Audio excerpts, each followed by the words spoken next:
plus d'un siècle après la conférence de Berlin. Les frontières tracées par les puissances coloniales continuent de provoquer des tensions en Afrique. Ces lignes dessinées sur une carte en Europe façonnent encore la politique, les identités et parfois les guerres du continent. Lorsque les pays africains deviennent indépendants au XXe siècle, ils héritent presque tous des frontières coloniales.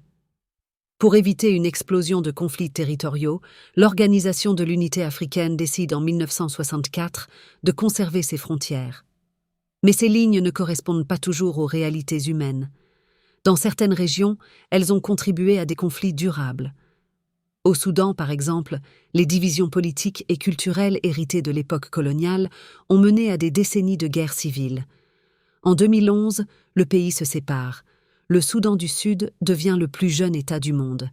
Dans la Corne de l'Afrique, la frontière entre l'Éthiopie et l'Érythrée a provoqué une guerre meurtrière entre 1998 et 2000.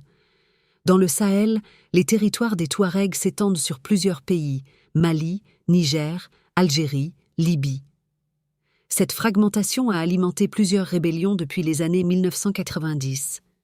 D'autres tensions existent autour de frontières héritées, entre le Maroc et l'Algérie, entre l'Éthiopie et la Somalie, ou encore dans certaines régions frontalières du Nigeria et du Cameroun. Mais ces frontières ne provoquent pas seulement des conflits.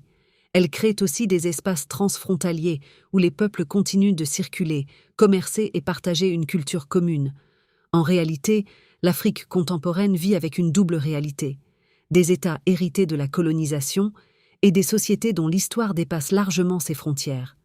Comprendre ces lignes tracées au XIXe siècle, c'est comprendre une partie des défis politiques du continent aujourd'hui.